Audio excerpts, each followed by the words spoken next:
Charlie Kirk was murdered in broad daylight.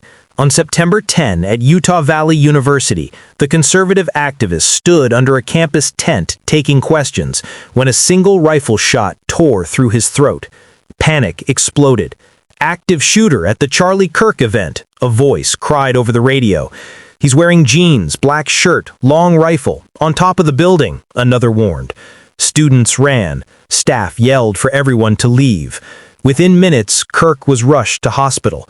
Doctors tried, they couldn't save him. What no one knew in that moment, a camera across the plaza had already caught the assassin climbing a stairwell to a rooftop, the rifle hidden, the motive unknown. Who was he? Why did he do it? And how did investigators find him so fast? Tonight, we trace the murder, the manhunt, and the fallout that changed a family and shook a nation in Utah and far beyond today. To understand why Charlie Kirk became a target, you first need to know who he was. Born in 1993, Kirk built his name early as the founder of Turning Point USA, a conservative youth movement. By his 20s, he was already a national commentator, debating on television, filling auditoriums, and sparking headlines wherever he went. For supporters, he was a voice of conviction, rallying students with sharp speeches on politics, culture, and religion. For critics, he was polarizing, brash, a figure they said thrived on confrontation. What can't be denied is his visibility. Kirk was a familiar face on campuses across America. His message was broadcast online to millions. He lived under the spotlight and carried the risks that come with it. Admirers saw him as fearless. Detractors saw him as dangerous. Both agreed on one fact: Charlie Kirk was impossible to ignore. That visibility, investigators would later argue, made him the perfect target for a young man filled with resentment and anger. September 10, 2025. It was a warm evening in Orem, Utah, and hundreds gathered under a campus pavilion at Utah Valley University. Charlie Kirk had come to speak with students, a stop on his nationwide tour. Supporters filled the seats, cameras rolled, and security kept watch. Unknown to anyone below, another man was already preparing. Tyler Robinson, just 22 years old, had walked across campus carrying a long rifle concealed in a bag. Surveillance later showed him climbing an external stairwell, heading for the rooftop of a nearby parking garage. From there, he had a perfect line of sight straight to the stage.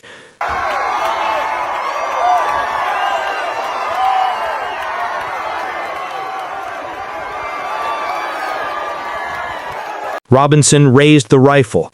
Witnesses described a sharp crack echoing across the plaza. Kirk fell backward, clutching his throat. Screams erupted. Chairs toppled. People scrambled for cover. The shot had been deliberate, calculated, fired from above, and it left one of America's most recognizable political voices gravely wounded before he even realized what had happened. The sound of the shot ripped through the crowd like thunder. At first, some thought it was a firecracker, until they saw Charlie Kirk collapse. Blood spilled across his shirt. His staff rushed to his side, shouting for medics. Students screamed, dove under tables, and bolted for the exits. Police radios crackled. "Active shooter at the Charlie Kirk event." Sirens wailed as campus security called for backup. Officers shouted, "Shooter on the roof, black shirt, long rifle." Chaos rippled in every direction. Attendees trampled chairs, dropped backpacks, and sprinted across the lawn.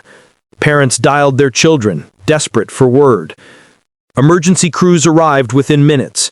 Kirk was rushed to hospital, unresponsive. Witnesses were escorted away, their faces pale, their voices trembling as reporters swarmed the scene. Helicopters hovered overhead, broadcasting images of flashing lights and terrified crowds. In the span of one gunshot, an ordinary evening event had become a national story. Across the country, breaking news alerts lit up phones and televisions. Charlie Kirk shot during Utah speech. But while the nation reeled, police already had a clue. Surveillance cameras had captured the shooter's climb, evidence that would ignite a statewide manhunt. Within hours, investigators swarmed Utah Valley University. Detectives secured the rooftop, recovering a rifle and shell casings. Forensic teams moved quickly. swabs from the weapon, fingerprints, and a partial DNA profile from the grip. Ballistics confirmed what everyone already knew. The bullet that killed Charlie Kirk came from that rifle. But the shooter was gone. Surveillance video provided the first lead. Footage showed a slim young man climbing a stairwell with a rifle bag, then fleeing minutes later. His shoes left distinctive impressions on the rooftop dust. Analysts matched those patterns to models sold locally. Digital evidence soon painted an even darker picture. Investigators obtained text messages sent shortly after the shooting. "I had enough of his hatred." The words read like a confession. The same phone pinged cell towers near the campus that night. 2 days later, police named a suspect, Tyler Robinson, age 22. Described as quiet, withdrawn, but increasingly radicalized, he was now the focus of a statewide manhunt. Posters went up, tips poured in, and the FBI joined the search. Behind the scenes, agents feared Robinson might strike again, but the man who had gunned down Charlie Kirk was already making his next move. 2 tense days passed. Then, on September 12, Tyler Robinson walked into a police station and surrendered. His clothes were rumpled, his face expressionless. He said little, but detectives already had more than enough. Forensic testing had confirmed his DNA on the rifle grip and the shell casing. Prosecutors laid out the evidence. Surveillance video of his rooftop climb, text messages admitting the act, and a note recovered from his phone where he wrote, "I took out Charlie Kirk." Please be seated. Good morning. Court is now in session.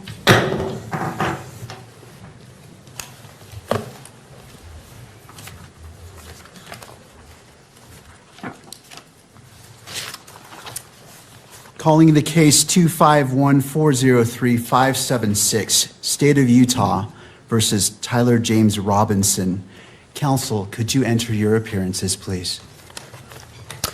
Chad Grunander, Jeff Gray, Lauren Hunt, Ryan McBride, and Chris Ballard for the state, Your Honor. Good morning, counsels. Good morning, Your Honor. Kathy Nestor, Michael Burt, and Richard Novak on behalf of Mr. Outside Utah Valley University, candles flickered and flowers piled high. Supporters held vigils, some praying silently, others singing hymns. Signs read, "An American Tragedy." At home, Kirk's widow grieved in private. Court records later revealed she obtained a protective order against Robinson, barring him from any contact. For her, and for those closest to Kirk, the glare of cameras only deepened the pain. Robinson. Good morning, Your Honor. Good morning to you all. Good morning. And to the jail. Do we have Mr. Robinson present? Yes, Your Honor. All right. Mr. Robinson, good morning to you as well. But in churches and homes, families spoke instead of safety, loss, and the fragility of public life. For many, the image of Kirk's final moments lingered, a man cut down mid-sentence, and for his supporters, the question echoed endlessly: why did it happen, and how could such hatred turn deadly on a quiet campus night? In the days after the murder, the shock gave way to noise. Social media feeds exploded with claims, counterclaims, and wild theories. Foreign disinformation networks amplified the chaos. Russian accounts warning of civil war, Iranian and Chinese-linked groups pushing anti-Semitic lies, all designed to inflame division. At home, false photos of unrelated men circulated as the shooter. Others claimed Robinson's confession texts were fake. The Utah governor went on television urging citizens to ignore bogus claims and trust only verified sources. But by then, millions had already shared the rumors. The tragedy of Charlie Kirk's murder had become more than a homicide investigation. It was now a battlefield for truth itself, a fight over what Americans believed had really happened that night in Utah. In court, prosecutors revealed the case piece by piece. Of counsel meets and exceeds the requirements of Rule 8. Counsel, do we have, what would we like to accomplish today? I have two items, Judge. I just wanted to make a record that under Rule 16 of the Utah Rules of Criminal Procedure with respect to discovery, the state is required to provide to the defense within 5 days of the defense's request the discovery that we relied on in making this charging decision. We'll be prepared to do that, so we'll look for defense counsel's request or the next day or so, and we'll provide that to the defense. Thank you. We also, for the court's information, we met this morning with the defense team briefly in our office. A husband and son silenced by a single bullet. His life ended while speaking to the very audience he built his career around. The nation mourned, but it also argued, each side claiming meaning from his death. Yet beneath the noise, one truth remained. Words should never be answered with bullets. This case is a warning of how anger can metastasize into violence. And as justice moves forward, one lesson lingers: division destroys. Subscribe now for more true crime stories that seek truth over rumor.